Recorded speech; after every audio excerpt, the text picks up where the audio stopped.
It's rare, but we only have one objective for today. And that objective is that you will be able to look at a chemical reaction and classify it into one of 5 categories based on the similarities in the structure of the reaction. That will make more sense as we go forward. But by the end of class today, or by the end of these notes, you should be able to look at the equation and put it in one of these 5 categories.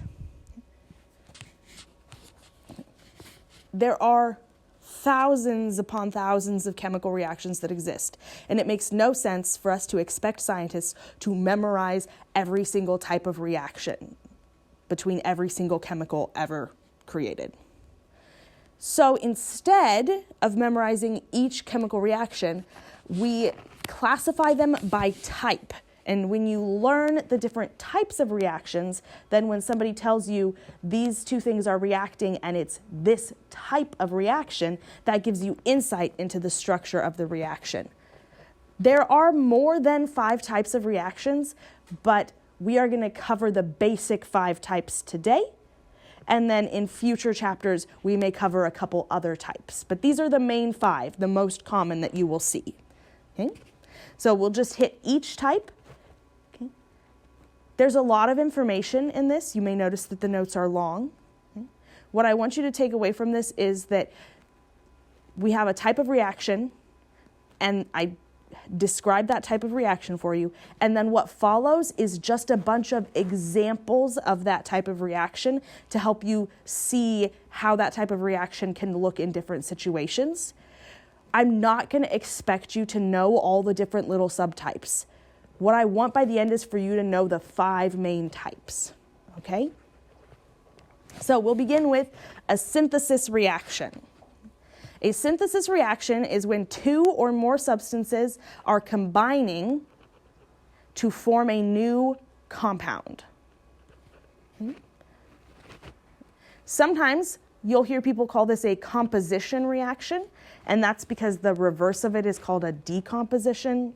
But when we say synthesis or composition, what we're talking about is 2 substances joining together, making a new substance. Okay. The general equation for this reaction looks like substance A plus substance X yields compound AX. A and X could be elements, or they could be compounds that combine into a new compound. But in general, when you are doing a synthesis reaction, you're going to have 2 substances that combine, and at the end, you'll only have 1 product, 1 new substance. Okay?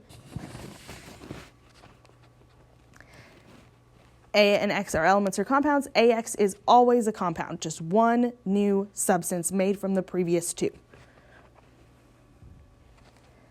There are several different example types of synthesis reactions that we can talk you through. And this is where I'm saying everything from here on is an example, not something I'm going to expect you to memorize, but something to help you understand what a synthesis reaction looks like. Okay? The first type we're going to talk about is the reaction of elements with oxygen. Okay?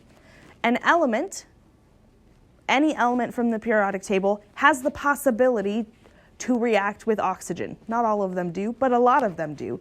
And the resulting compound that's formed is called an oxide. So an example of this would be if we took magnesium metal and reacted it with oxygen, we would yield magnesium oxide. And you can see 2 elements combining to form a compound. That's a synthesis reaction. Almost all metals on the periodic table react with oxygen to form some kind of oxide. Okay? This is why you get metals tarnishing when they're exposed to oxygen. Okay? So if you leave copper out, you're going to get copper oxide on the surface of that copper, which is why pennies go from being bright, shiny copper to kind of a dull brown color to eventually a green color, right? They are what's called oxidizing. They're becoming an oxide with oxygen, and it only happens to the surface layer. So if you took a piece of sandpaper and you scrubbed down a penny, you would remove the copper oxide and reveal shiny copper underneath. But over time, that copper is going to react with the oxygen that's in the air, and it's going to eventually tarnish again, which is why pennies never stay bright and shiny. Some metals, like iron, can react with oxygen to form more than one oxide.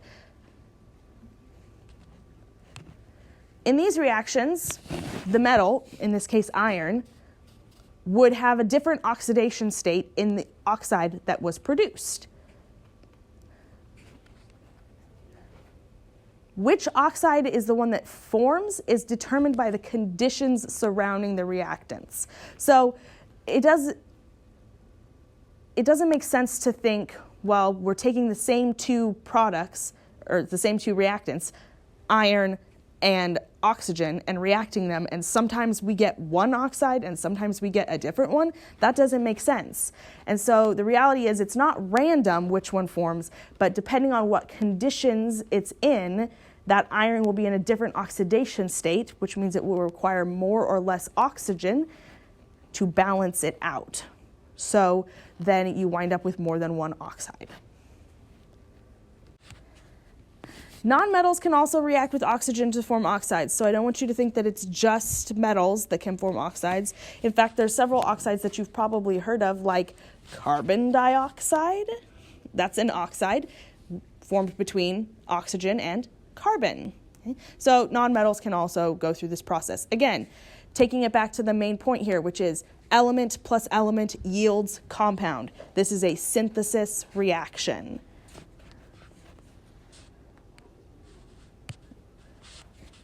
Reactions of elements with sulfur are oftentimes also synthesis reactions.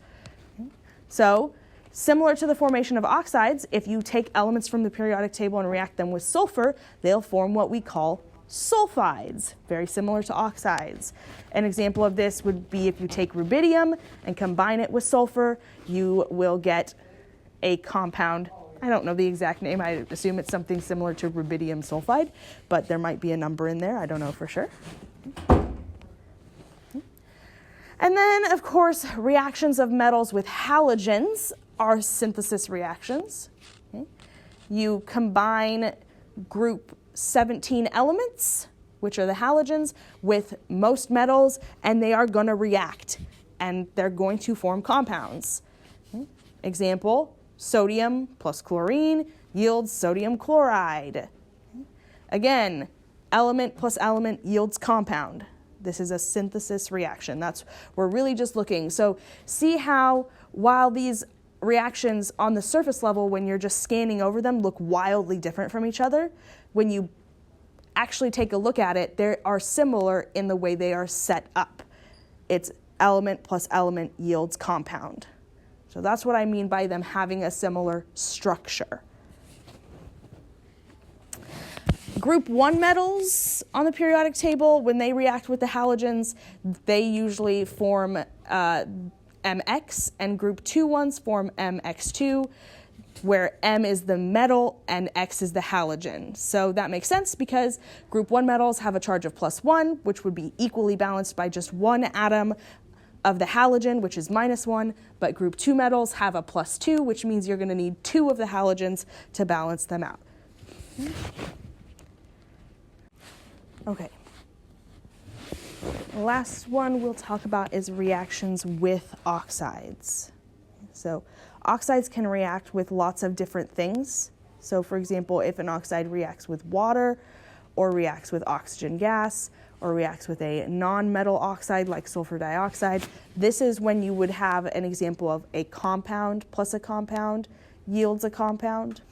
Okay, so you're going to react an oxide that already exists with some other substance, and that would still be a synthesis reaction so long as you only have one product.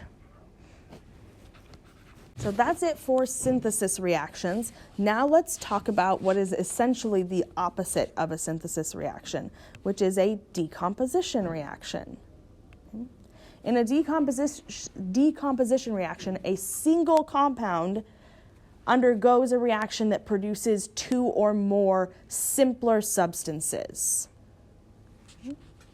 Most decomposition reactions will only take place if you add energy to the system, either by using heat or using electricity. So you're going to have to provide some energy, because remember, if we're breaking bonds, that requires energy.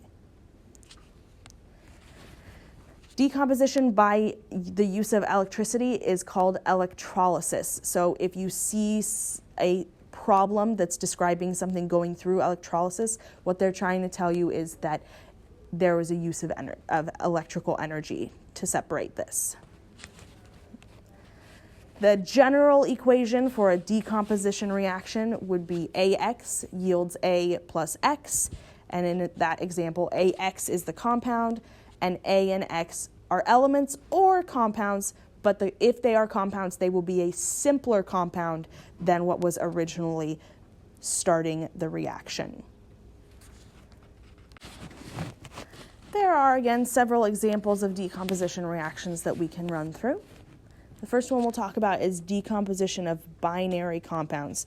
So you're familiar with binary compounds. They're compounds that contain two different types of elements. Okay? When a compound is broken down into its elements, we call that decomposition of a binary compound. So, example, if you use electrolysis, or if you run electricity through water in its liquid form, you will get hydrogen gas and oxygen gas as a result. You'll break down the water into its component parts. But again, it requires electricity to be passed through the water. Gotta have that energy. Decomposition of metal carbonates. So when a metal carbonate is heated, it breaks down and produces a metal oxide and carbon dioxide gas. So essentially, you're removing the carbon from the metal carbonate and leaving behind the metal oxide, and then releasing carbon dioxide gas. So this might look like calcium carbonate, which when heated would produce calcium oxide and carbon dioxide. But again, you would have to heat it. It wouldn't just happen spontaneously in a jar. Decomposition of metal hydroxides. Okay.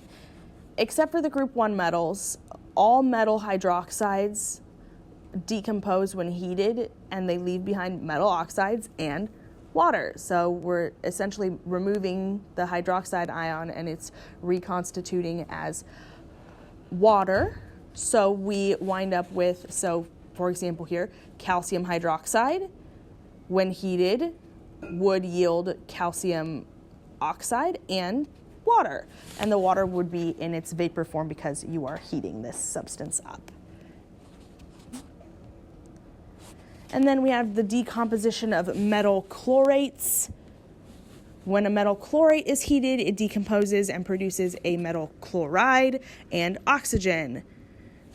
So 2 calcium chlorate would yield calcium chloride and oxygen. So essentially, you're removing that oxygen from the chlorate and leaving just the chlorine behind, and that is how we get these products. So again, if we're looking at these decomposition, we're starting with one substance and breaking it down into simpler pieces. Sometimes it's one substance that breaks down into 2 elements, and sometimes it breaks down into an element and a simpler compound.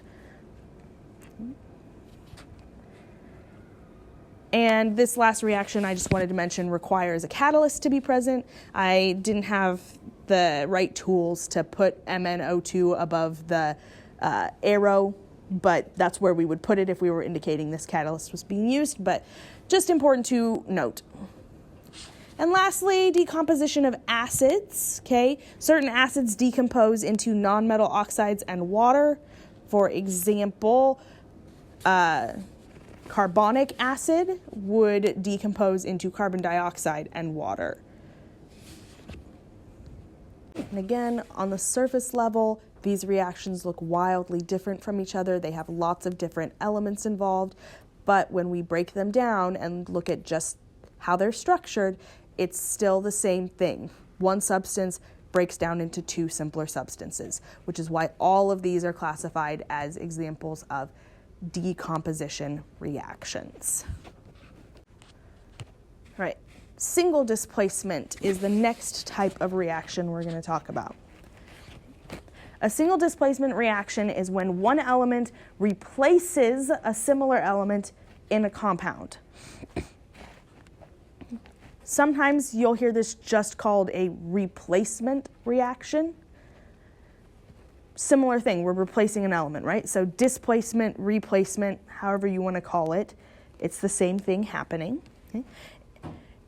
Oftentimes, these take place in an aqueous solution because if you dissolve something and those ions are all floating around dissolved, it's easier for the ions to interact and replace each other. Whereas if it's a solid, you're going to have troubles there. So often take place in aqueous solution. It follows the general reaction of A plus BX yields AX plus B. So notice that the A element replaced the B element in the compound, and we're left with the B element on its own and the A element in the compound instead. Okay? Sometimes it may also look like Y plus BX yields BY plus X. Okay, so sometimes you're kicking the X out, sometimes you're kicking the B out of its place. In this equation, A, B, X, and Y are individual elements, and AX, BX, and BY are compounds. So in this type of reaction, you're not going to see a compound come in and replace an element. It's just one element replacing another element that's in a compound. There are several different examples of single displacement reactions that we will go over. So let's look at one of those examples. Displacement of a metal in a compound by another metal. So we call metals active metals when they are more likely to get involved in a reaction. So the more likely they are to react with something, the more active we call them. So if a more active metal is placed into a solution with a metal compound, it will often replace the less active metal that's in the compound with it. For example, aluminum is much more active than lead. So if you put solid aluminum into solution with aluminum nitrate, with lead nitrate, what's going to happen is that aluminum is going to be attracted to the nitrate ion and it's going to replace the lead, causing you to have solid lead and aluminum nitrate in solution instead. This similar thing happens in the displacement of hydrogen in water by a metal. So we remember hydrogen is reactive but not crazy reactive. So if you replace it with a metal, active metals like group 1 react vigorously with water and they produce metal hydroxides and hydrogen gas. So for example, if you add sodium metal to water, it's going to react with that water and produce sodium hydroxide and hydrogen gas.